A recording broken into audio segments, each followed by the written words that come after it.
جیسے ہی میں گھر پہنچی نوشین اپنے ناخن پر نیل پالش لگا رہی تھی۔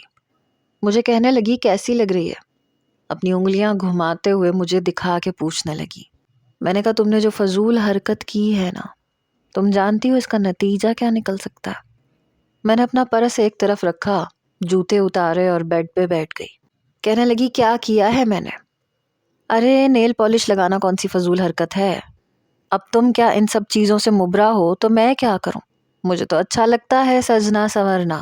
میں نے کہا میں نیل پالش کی بات نہیں کر رہی ہوں، تمہاری اس گھٹیا حرکت کی بات کر رہی ہوں۔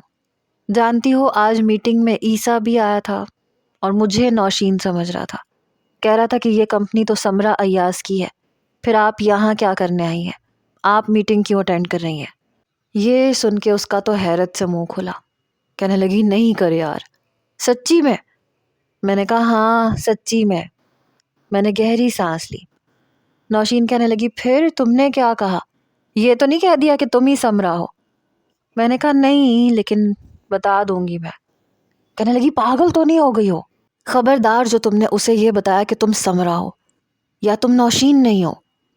میں نے کہا اس سے کیا ہوگا؟ کہنے لگی مجھے پوری بات بتاؤ۔ میں نے اسے پوری روداد سنا دی۔ وہ یوں سن رہی تھی جیسے کوئی بہت انٹرسٹنگ کہانی ہو۔ کہنے لگی یہ تو کمال ہو گیا۔ میں نے کہا کیا کمال ہو گیا؟ کہنے لگی پاگل، تمہیں پتا ہے ہم کیا کر سکتے ہیں؟ پتا نہیں اب اس کے شیطانی دماغ میں اور کون سا نیا آئیڈیا آیا تھا۔ میں نے کہا دیکھو نوشین، میں تمہارا مزید کوئی ساتھ نہیں دوں گی، میں اسے بتا دوں گی کہ میں ہی سمرا ہوں۔ وہ کہنے لگی اگر تم نے بتایا میں تمہارا گلا گھونٹ کے تمہیں جان سے مار ڈالوں گی، عجیب بے وقوف لڑکی ہو تم۔ اس دن جو کچھ میں نے عیسیٰ کے ساتھ کیا تھا، سچ بتاؤ مزہ آیا تھا نا اس کو جلانے کا؟ میں نے کچھ دیر سوچا، بات تو اس کی سچی تھی، اچھا تو مجھے لگا تھا۔ میں نے کہا ہاں اس وقت وقتی طور پہ اچھا لگا جو تھا۔ کہنے لگی بس اب اللہ تعالیٰ نے تمہیں بہترین موقع دیا ہے اور تم اس موقع سے پورا پورا فائدہ اٹھا سکتی ہو۔ دیکھو وہ یوں ہی تمہارے پیچھے نہیں آیا۔ میں اس کی بات سمجھی نہیں تھی۔ میں نے کہا کیا مطلب ہے تمہاری بات کا؟ کہنے لگی اس دن بھی وہ مجھ سے زیادہ تمہیں دیکھ رہا تھا۔ یہ سن کے پتہ نہیں مجھے کیوں عجیب سا لگا۔ میں نے کہا نوشین تم کہنا کیا چاہتی ہو؟ میں سمجھ نہیں پا رہی ہوں۔ کہنے لگی موصوف تم پہ لٹو ہونے لگے ہیں۔ میں نے کہا بکو مت۔ کہنے لگی بک نہیں رہی، سچ کہہ رہی ہوں۔ دیکھو تم چاہو نا تو تم اس سے بدلہ لے سکتی ہو، اگلی پچھلی ساری بھڑاس نکال سکتی ہو۔ میں نے کہا کیا مطلب ہے تمہارا؟ کہنے لگی دیکھو جو کانٹریکٹ تم سائن کر کے آئی ہو اس کے مطابق اگلے 3-4 مہینے تمہارا عیسیٰ سے واسطہ پڑے گا۔ میں نے کہا ہاں مجبوری ہے۔ میں نے اپنے کندھے دباتے ہوئے کہا، ایک تھکن کا احساس ہو رہا تھا۔ کہنے لگی ان 3 مہینوں میں تم اسے اپنے پیار کے جال میں پھنساؤ۔ میں نے کہا وہ کیوں؟ مجھے کون سی ضرورت پڑی ہے؟ نوشین نے اپنے سر پہ ہاتھ مارا، کہنے لگی تمہیں سمجھانا بہت مشکل ہے۔ میں نے کہا دیکھو اس وقت میرے سر میں بہت درد ہے۔ ایک تو اس شخص کی شکل دیکھ کے میرا دل چاہ رہا تھا کہ میٹنگ ہی کینسل کر دوں اور چلی جاؤں وہاں سے، لیکن میری مجبوری تھی۔ ایسے کلائنٹ سالوں میں کہیں ایک بار یہاں کا رخ کرتے ہیں اور میں یہ موقع گنوانا نہیں چاہتی تھی، ورنہ میں اس کی شکل دیکھ کے ہی وہاں سے اٹھ کے آ جاتی۔ نوشین کہنے لگی مجھے پتا ہے تم ایسی ہو، دیکھو کام تو تمہیں اس کے ساتھ ہی کرنا پڑے گا۔ اس دوران ذرا اپنا جلوہ دکھاؤ، اسے اپنی محبت کے جال میں پھنساؤ لڑکی۔ میں نے کہا ان سب چیزوں کا نتیجہ کیا نکلے گا؟ وہ کبھی بھی طلاق نامہ بھیج سکتا ہے۔ کہنے لگی ہاں میں جانتی ہوں، میں چاہتی ہوں وہ تمہاری محبت میں مبتلا ہو جائے اور پھر تم اس سے کہو کہ تم اس سے شادی اس وقت کرو گی جب وہ اپنی پہلی بیوی کو طلاق دے گا۔ میں نے کہا تو؟ کہنے لگی تو یہ کہ جب وہ تمہیں طلاق دینے کے بعد تمہارے لیے ہی رشتہ لے کے یہاں آئے گا تو سوچو اس کی کیا حالت ہوگی۔ اصل شکست اسے تب ملے گی۔ یہ سن کے میں سوچ میں پڑ گئی۔ نوشین کی بات اب میری سمجھ میں آئی تھی۔ کہنے لگی سوچو مت، بس وہ کرو جو میں کہہ رہی ہوں۔ دیکھو اس کی وجہ سے حیدر جیسے لڑکے کا رشتہ تمہارے ہاتھ سے چلا گیا، اس نے تمہاری زندگی کو کہاں سے کہاں لا کے کھڑا کر دیا. تم جانتی ہو اب وہ خود تو آرام سے شادی کر لے گا, تمہیں طلاق دے دے گا. وہ شادی کرے گا, اپنی زندگی خوشیوں سے بھر لے گا. اور تمہارا کیا؟ تمہاری زندگی میں سے اس نے ایک بہت اچھا چانس گوا دیا. اسے بھی احساس ہونا چاہیے کہ جس لڑکی کو بچپن سے وہ اپنے ساتھ نکاح جیسے بندھن سے باندھ چکا تھا, اس کا کتنا خسارہ ہوا ہے. تمہارے والد صاحب کے ساتھ کیا ہوا وعدہ اس کے باپ نے کیسے توڑا؟ کیا تمہیں خالہ کی سسکیاں تکلیف نہیں دیتی؟ تمہیں نہیں لگتا کہ ان سسکیوں کا حساب لینا چاہیے؟ پتہ نہیں اتنے سالوں میں کتنی بار وہ روئی ہوں گی, کتنی بار انہیں ایک سہارے کی کمی محسوس ہوئی ہوگی. کیا تھا کہ بہن سمجھ کے انہیں بھی پاس رکھ لیتے, تمہارے سر پہ باپ بن کے ہاتھ رکھ دیتے. سمرا, میں چاہتی ہوں تم اس شخص سے ایسا بدلہ لو کہ وہ دونوں مرد یاد رکھیں, نہ کسی کو اپنا سکیں اور نہ تمہارے قریب آ پائے وہ. سمرا, میں چاہتی ہوں کہ تم اس شخص سے ایسا بدلہ لو کہ وہ مرتے دم تک یاد رکھے, نہ کسی کو اپنا پائے نہ تمہارے قریب آ پائے. میں چاہتی ہوں کہ جب اسے پتہ چلے کہ سمرا کون ہے تو وہ اپنے بال نوچنے پہ مجبور ہو جائے اور اس کے ہاتھ میں کچھ نہ ہو. اس کی بات میں دم تو تھا. میں کافی دیر اسی نہج پہ سوچتی رہی. کبھی دل چاہتا کہ جو نوشین کہہ رہی ہے وہ کر گزروں, اسے شکستہ پا دیکھوں, اور کبھی جی چاہتا کہ اس قصے کو یہیں ختم کر دوں. نوشین نے مجھے سوچوں میں گم دیکھا تو کہنے لگی, تم سوچو, میں تمہارے لیے گرما گرم کڑک سی چائے بنا کے لاتی ہوں. وہ کمرے سے باہر چلی گئی. کچھ دیر بعد چائے بنا کر لے آئی. میری والدہ اٹھ چکی تھی. ہم نے مل کے کھانا کھایا. وہ پوچھنے لگیں کہ تمہاری میٹنگ کیسی رہی. میں نے انہیں یہ نہیں بتایا کہ وہاں پہ میری عیسیٰ سے ملاقات ہوئی. رات کو نوشین نے مجھے بڑے پلان سے بتایا کہ میں کیا کیا کروں تو عیسیٰ کو اپنی محبت کے جال میں پھنسا سکتی ہوں. لیکن میں نے ایسا آج تک کبھی نہیں کیا تھا. اگر حیدر مجھ سے متاثر ہوا تھا تو اس کی وجہ بھی شاید میری سادگی ہی تھی. جو بات میرے دل میں ہوتی تھی وہی زبان پہ ہوتی تھی. میں نے کبھی بھی حیدر کو متاثر کرنے کی کوشش نہیں کی تھی. مجھے یہ بات بہت گھٹیا لگتی تھی کہ اونچا اونچا ہنس کے ادائیں دکھا کے مردوں کو متاثر کیا جائے. لیکن جو کچھ میرے ددیال نے میرے ساتھ کیا تھا, میں چاہتی تھی کہ میں انہیں مزہ چکھاؤں. اور عیسیٰ ایک ایسا انسان تھا کہ اگر میں اسے تکلیف پہنچاتی تو یقیناً اس کے باپ کو بھی تکلیف پہنچتی. نوشین کی بات مجھے پتہ نہیں کیوں ٹھیک لگ رہی تھی. میں سوچ چکی تھی کہ جو کچھ نوشین کہہ رہی ہے اسے کرنے میں کوئی حرج نہیں ہے. فی الحال نوشین نے مجھے کہا تھا کہ خالہ کو میں سنبھال لوں گی. تم لوگ ان لوگوں سے طلاق کا مطالبہ مت کرو, انہیں یہ بات بھولے ہی رہنے دو تو بہتر ہے. اور میں بھی یہی چاہتی تھی کہ جب میں عیسیٰ سے طلاق مانگوں اور وہ مجھے طلاق دے, اس وقت تک وہ میری محبت میں پاگل ہو چکا ہو. لیکن کسی کو اپنی محبت میں پاگل کرنا یہ مجھے بڑا مشکل لگ رہا تھا. نہ تو مجھے عام لڑکیوں کی طرح بال کھول کے لہرانے کی عادت تھی, اشارے بازیاں کرنے کی, نہ مسکرانے کی, نہ بلا وجہ ہنسنے کی, نہ ادائیں دکھانے کی. میرا دل جب اس نہج پہ سوچتا تھا تو پھر مجھے ڈر سا لگنے لگتا تھا.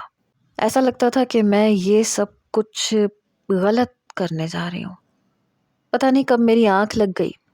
صبح جب میں اٹھی تو نوشین سو رہی تھی. میں اٹھ کے تیار ہوئی, اپنے آفس گئی. میں اپنے سٹاف کو دیکھنے لگی. میں چاہ رہی تھی کہ میری طرف سے جانے والے یونیفارم کی کوالٹی بہترین ہو. ابھی میں اپنے ورکرز کو سمجھا ہی رہی تھی جب میرے موبائل پر کال آنے لگی. مسٹر جارڈن کی کال تھی. میں نے فون اٹھایا. میں نے کہا, جی مسٹر جارڈن کہیے. کہنے لگے, آپ نے مسٹر عیسیٰ سے بات کی؟ میں نے کہا, کون سی بات؟ مسٹر جارڈن کہنے لگے, دیکھیں مس سمرا, میں آپ سے پہلے بھی کہہ چکا تھا کہ آپ نے مل کے کام کرنا ہے. آپ پلیز ان سے میٹنگ کریں. میں نے کہا, آئی ایم سوری, میرے پاس ان کا نمبر نہیں ہے. کہنے لگے, نمبر میں آپ کو سینڈ کر دیتا ہوں. مجھے 3 دن کے اندر اندر واپس جانا ہے اور میں چاہتا ہوں کہ آپ دونوں مل کے مجھے سیمپل بنا کے دکھا دیں, اور آپ یہ کام اکیلے نہیں کریں گی. میں نے کہا, ٹھیک ہے, آپ مجھے نمبر سینڈ کر دیں، میں بات کر لیتی ہوں۔ پتہ نہیں کیوں میں اس شخص کے منہ نہیں لگنا چاہتی تھی۔ کچھ ہی دیر میں میرے موبائل پہ عیسیٰ کا نمبر آ چکا تھا۔ میں نے اسے فون کیا۔ دوسری تیسری بیل پہ اس نے فون اٹھایا۔ میں نے کہا ہیلو۔ کہنے لگا جی کون؟ میں نے کہا میں نوشین بات کر رہی ہوں۔ کہنے لگا او آپ، خیریت آپ نے مجھے کال کی؟ میں نے کہا وہ مسٹر جارڈن کی وجہ سے مجھے کرنی پڑی۔ کہنے لگا آپ کہیے میں آپ کی کیا خدمت کر سکتا ہوں؟ بڑا مؤدبانہ انداز میں بات کر رہا تھا۔ میں نے کہا مسٹر جارڈن یہ چاہتے ہیں کہ ہم آپس میں مل کے کام کریں۔ کہنے لگا تو ٹھیک ہے، آپ بتائیے میں آپ کے آفس آ جاؤں یا آپ آئیں گی؟ میں نے کہا آپ ہی آ جائیں تو بہتر ہے۔ کہنے لگا ٹھیک ہے، میں بس آدھے گھنٹے میں آ جاتا ہوں، آپ مجھے لوکیشن سینڈ کر دیں۔ میں نے اسے لوکیشن سینڈ کر دی۔ ٹھیک آدھے گھنٹے کے بعد وہ پہنچ چکا تھا۔ جیسے ہی وہ میرے آفس میں آ کے بیٹھا، میں نے پوچھا کہ آپ کیا لیں گے، چائے، ٹھنڈا، گرم؟ کہنے لگا نہیں کچھ نہیں، بہت شکریہ۔ میں نے کہا ٹھیک ہے پھر نیچے فیکٹری ایریا میں چلتے ہیں، وہیں پہ ڈسکشن بھی کر لیں گے تاکہ ورکرز بھی ہماری بات کو سمجھ سکیں۔ میں اٹھ کے کھڑی ہو گئی، وہ بھی میرے ساتھ کھڑا ہو گیا۔ میں اسے نیچے فیکٹری ایریا میں لے گئی۔ وہیں ہم لوگوں نے ڈسکشن کی اور آرڈر کے لیے 2 یونیفارم تیار کروائے۔ میں نے کہا کہ جب تک یہ لوگ یونیفارم ریڈی کرتے ہیں آپ چاہیں تو کافی پی سکتے ہیں۔ کہنے لگا ٹھیک ہے، میں تب تک آپ کے آفس میں بیٹھ جاتا ہوں۔ یہ میری مجبوری تھی، ورنہ اس شخص کو میں اپنے آفس میں برداشت نہ کرتی۔ جب میں اوپر آئی تو سارا اسٹاف آفٹرنون میڈم کہنے لگا۔ میں نے کہا ٹیک اے سیٹ، اپنا کام کریں۔ میں اپنے آفس میں آ گئی۔ کچھ دیر میں کافی بھی آ چکی تھی۔ کافی کا ایک گھونٹ بھرتے ہی کہنے لگا ایک بات پوچھوں آپ سے؟ میں نے کہا جی پوچھیے۔ کہنے لگا آپ کے آفس میں مس سمرا نظر نہیں آ رہی۔ یہ سن کے میں کچھ تذبذب کا شکار ہوئی۔ میں نے کہا ہاں وہ کبھی کبھی آتی ہے۔ کہنے لگا تو پھر کیا سارا کچھ آپ سنبھالتی ہیں؟ میں نے اس بات میں سر ہلایا۔ وہ کافی دیر مجھے غور سے دیکھتا رہا، ساتھ ساتھ کافی پیتا رہا۔ میں اپنی فائل پہ نظر جمائے رکھی، اس کی نظروں کو برداشت کر رہی تھی جو مجھے بری طرح سے خود پہ چبھتی محسوس ہو رہی تھی۔ کہنے لگا کافی اچھا مینجمنٹ رکھا ہوا ہے آپ نے۔ بائی دا وے سمرا آپ کو یہ سب کرنے کے کتنے پیسے دیتی ہے؟ میں نے کہا آپ کیوں پوچھ رہے ہیں؟ آپ کا کیا تعلق ہے سمرا سے؟ میری اس بات پہ وہ سنبھل کے بیٹھ گیا۔ کہنے لگا نہیں میرا کوئی تعلق نہیں ہے، تھوڑا سا تعلق تھا اور جو تعلق ہے وہ میں ختم کرنا چاہتا ہوں۔ میں نے کہا یہ آپ لوگوں کا ذاتی مسئلہ ہے، آپ پلیز اپنے ذاتی مسائل کو یہاں پہ ڈسکس مت کریں، اور مجھ سے تو بالکل بھی مت کریں۔ آپ کا اور اس کا کیا ایشو ہے یہ میں نہیں جانتی، لیکن وہ میرے لیے بہت اہمیت رکھتی ہے۔ میرے بے لچک لہجے کو سن کے اس نے کافی کا آخری گھونٹ بھرا۔ اسی وقت نوشین کی کال آ گئی۔ میں نے فون اٹھایا، میں نے کہا میں ابھی بیزی ہوں، بعد میں کال کرنا۔ کہنے لگی اچھا بات تو سنو، عیسیٰ سے کیا بات ہوئی؟ مجھے یہ ڈر تھا کہ نوشین کی آواز باہر نہ آئے۔ میں نے کہا سمرا میں تمہیں بعد میں کال کروں گی۔ میری بات سن کے وہ سمجھ گئی کہ میرے سامنے عیسیٰ بیٹھا ہوا ہے۔ کہنے لگی اوکے ٹھیک ہے۔ میں نے فون بند کر کے ایک طرف رکھ دیا اور سامنے رکھی فائل کو دوبارہ سے دیکھنے لگی۔ کچھ ہی دیر میں سیمپل کی گئی یونیفارمز تیار ہو چکی تھیں جو کافی اچھے سے ہو گئے تھے۔ عیسیٰ کہنے لگا کہ یہ آپ مجھے دے دیں، یہ میں مسٹر جارڈن کو خود دکھا دوں گا۔ میں نے کہا ٹھیک ہے۔ میں نے وہ یونیفارم اس کے حوالے کر دیے۔ آفس کا جیسے ہی ٹائم ختم ہوا میں واپس گھر آ گئی۔ نوشین میری ہی منتظر تھی۔ اس نے ساری بات سنی، پھر کہنے لگی تم نے اس کے ساتھ اتنا روکھا رویہ کیوں رکھا ہوا ہے؟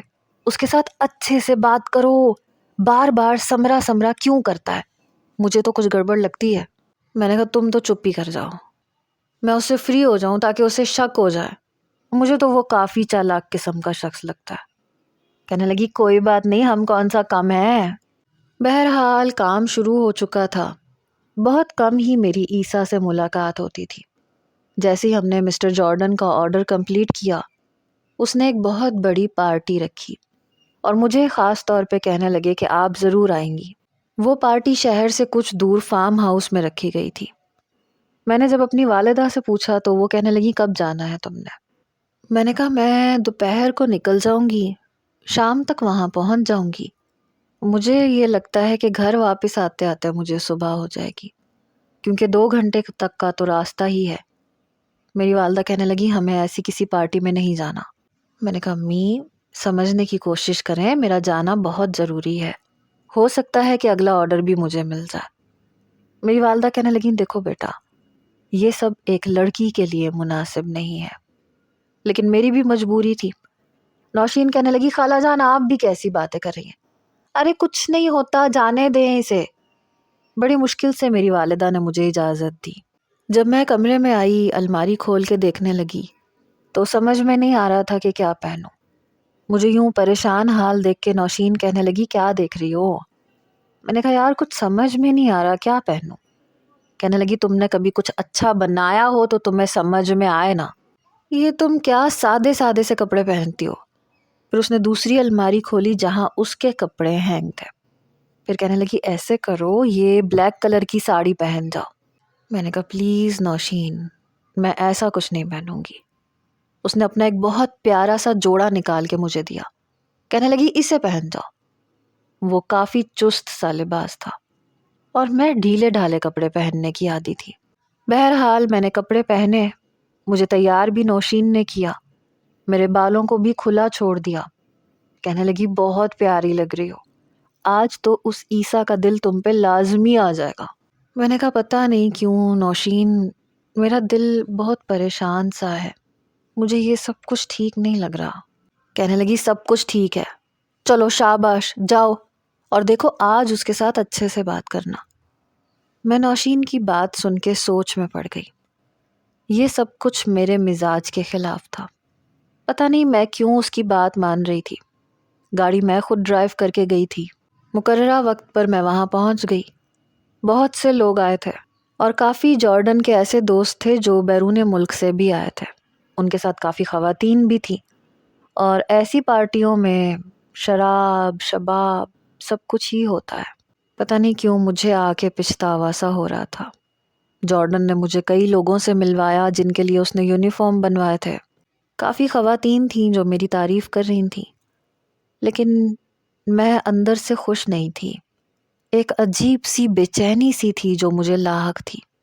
پتہ نہیں کیوں میری نظریں عیسیٰ کو ڈھونڈ رہی تھیں، وہ ابھی تک نہیں آیا تھا۔ بار بار میرا دل چاہ رہا تھا کہ میں یہاں سے نکل کے کہیں دور چلی جاؤں۔ سب لوگ ڈرنک کر رہے تھے، جارڈن بھی کر رہا تھا، اور اس کے انگریز دوست بھی، خواتین بھی۔ کچھ ہی دیر میں نے عیسیٰ کو اندر آتے دیکھا۔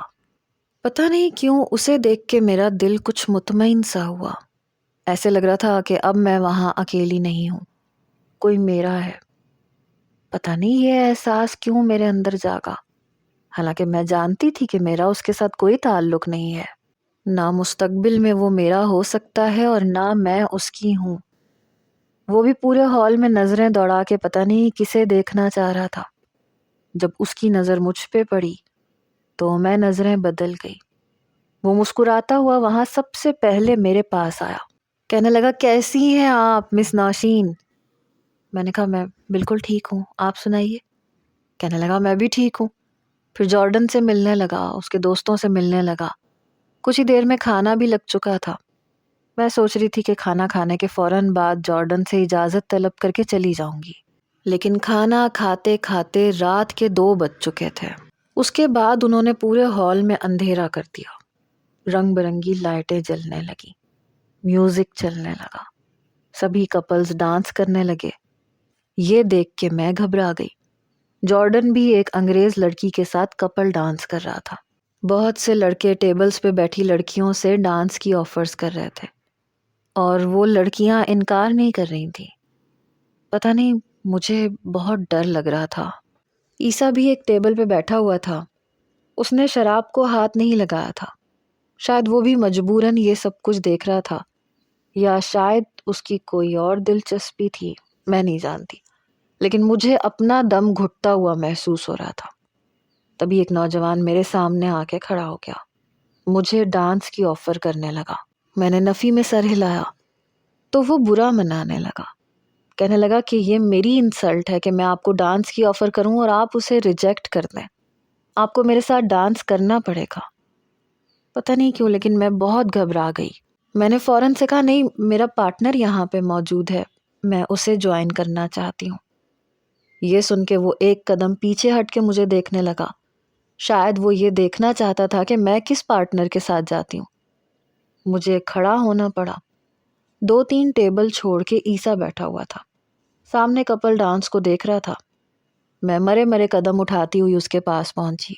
اس کی جانب میں نے اپنا ہاتھ بڑھایا۔ پیچھے دیکھا تو وہ انگریز لڑکا ابھی بھی مجھے دیکھ رہا تھا۔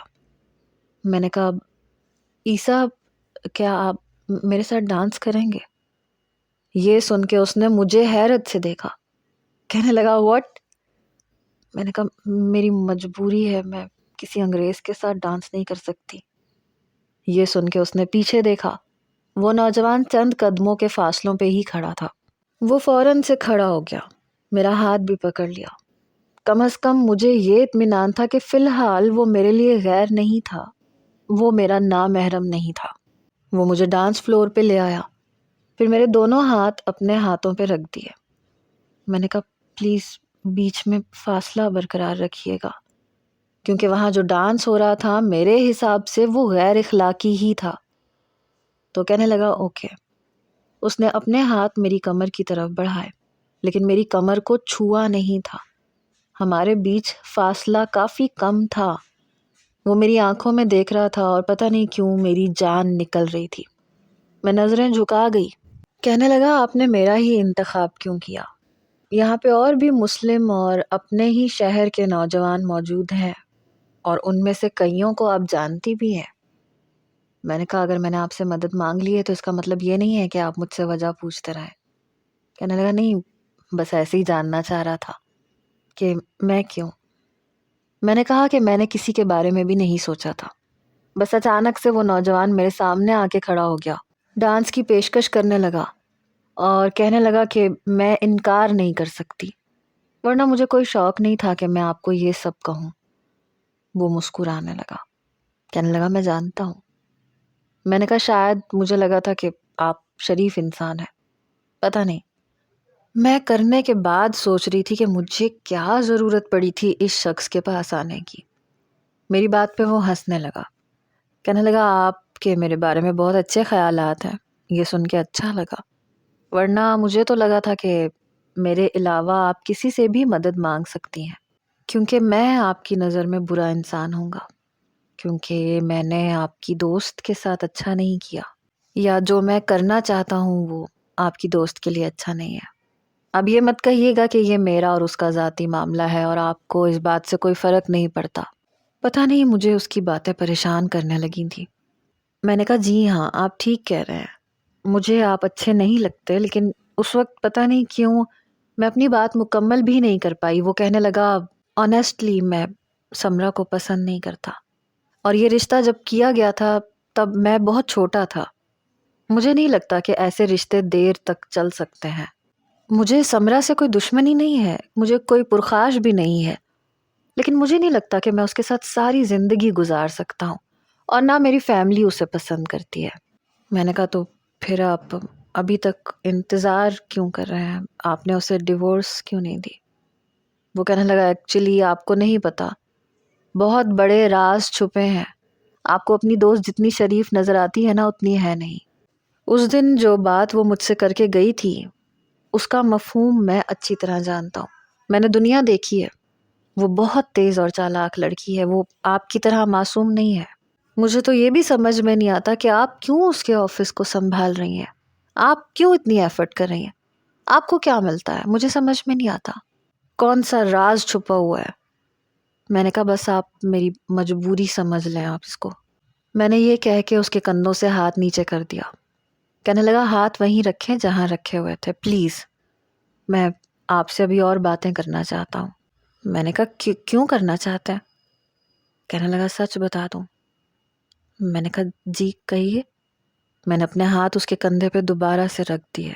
کہنے لگا آپ مجھے اچھی لگتی ہیں۔ اس کی بات پہ میرا دل بڑی زور سے دھڑکا، میں نے تو اسے پھنسانے کے لیے کچھ کیا ہی نہیں تھا۔ کہنے لگا پہلی نظر میں اچھی لگ گئی تھی آپ یہ بھی سمجھ سکتی ہیں کہ میں آپ سے محبت کرنے لگا ہوں۔ میں نے اس کے کندھے سے ہاتھ اٹھا لیا اور واپس کرسی پہ آ کے بیٹھ گئی۔ میرا دل اس وقت بڑی زور زور سے دھڑک رہا تھا۔ ابھی تو اسے سچائی نہیں پتا تھی۔ وہ کچھ دیر تو وہیں کھڑا رہا، پھر چلتا ہوا میرے پاس آ گیا۔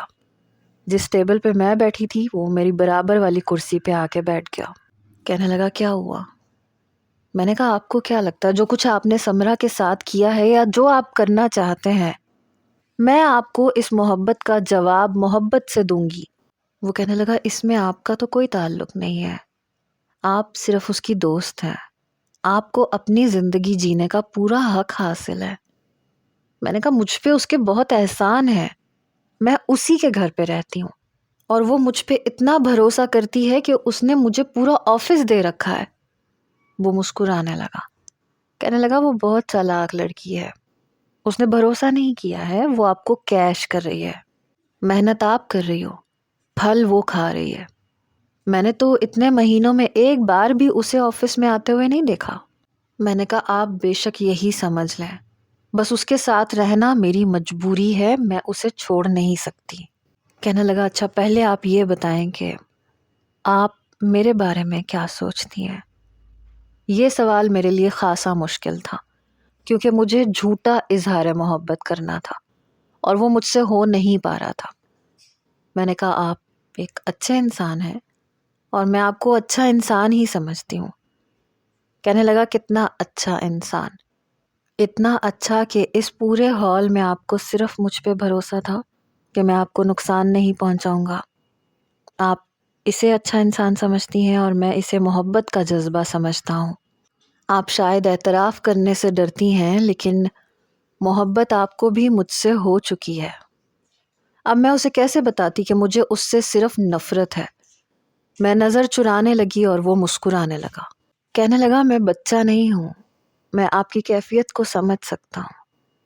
اب میں اسے کیسے بتاتی کہ وہ میری کیفیت کو غلط سمجھ رہا ہے؟ بہرحال ابھی تو مجھے وہ راز جاننا تھا کہ وہ مجھے کیا سمجھتا تھا۔ کیا اس دوران اور بھی کچھ ہوا تھا جس کا مجھے اور میری ماں کو علم نہیں ہے؟ یا شاید اس کے گھر والوں نے اسے ہمارے بارے میں کچھ ایسا سکھایا ہوگا؟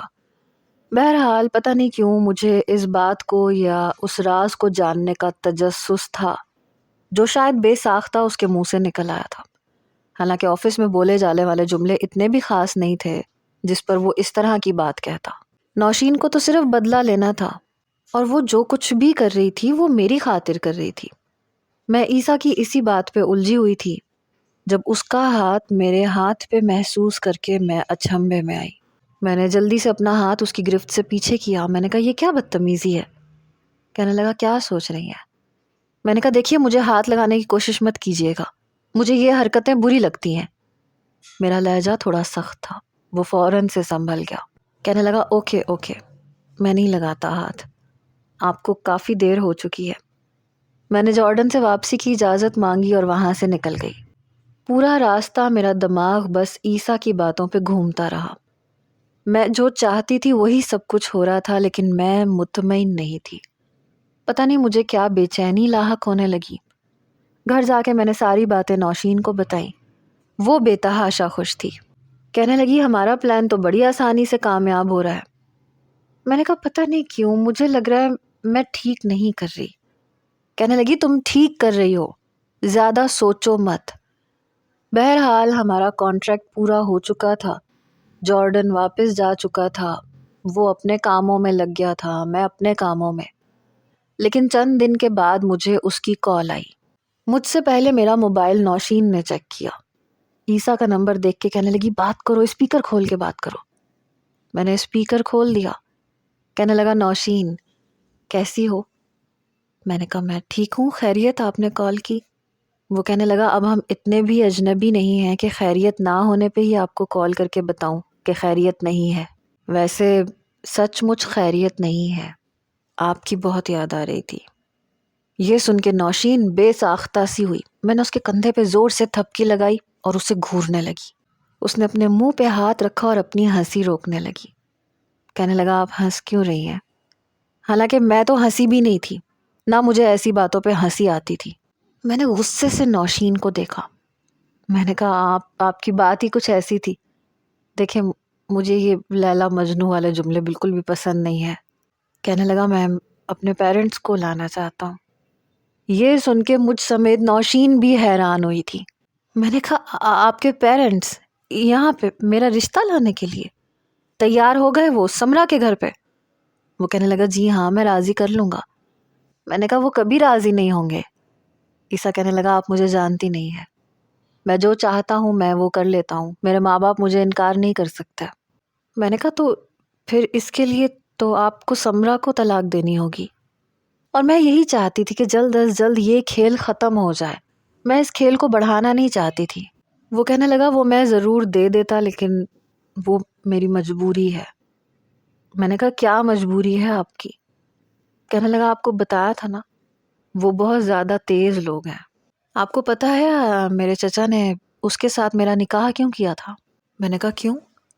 کہنے لگا اپنی بیٹی کو سیکیورٹی دینا چاہتا تھا کیونکہ انہوں نے لو میرج کی تھی اور سب گھر والوں نے ان سے اپنا ناتا توڑنا چاہا تھا، اس لیے انہیں جائیداد سے کچھ نہ ملتا تو انہیں کوئی طریقہ نہیں ملا. اس لیے جب وہ بیمار ہوئے اور انہیں یہ نظر آیا کہ اب وہ زندہ نہیں رہ پائیں گے تو انہوں نے یہ راستہ اختیار کیا.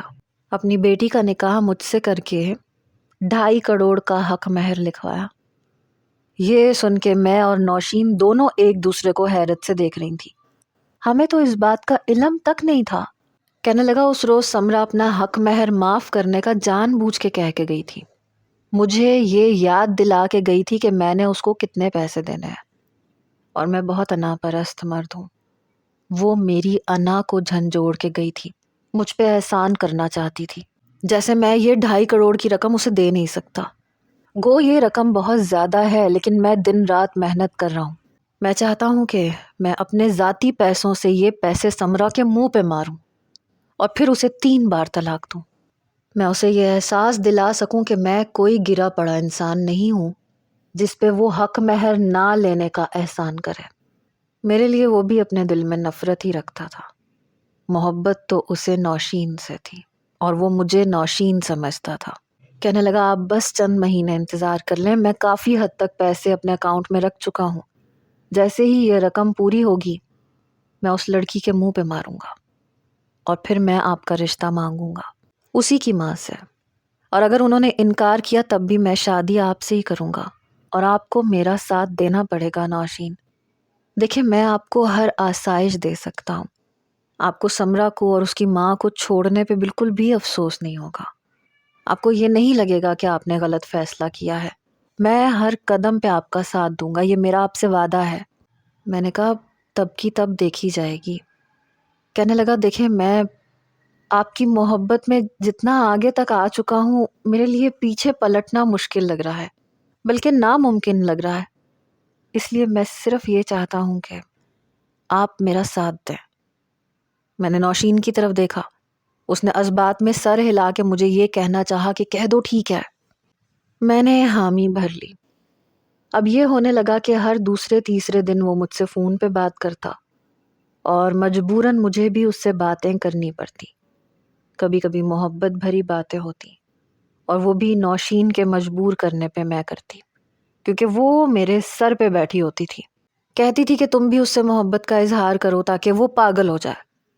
اور پتہ نہیں کیوں مجھ سے اظہار ہوتا ہی نہیں تھا. میری زبان لڑکھڑانے لگتی تھی، میں ہچکچانے لگتی تھی اور وہ ہنسنے لگتا تھا.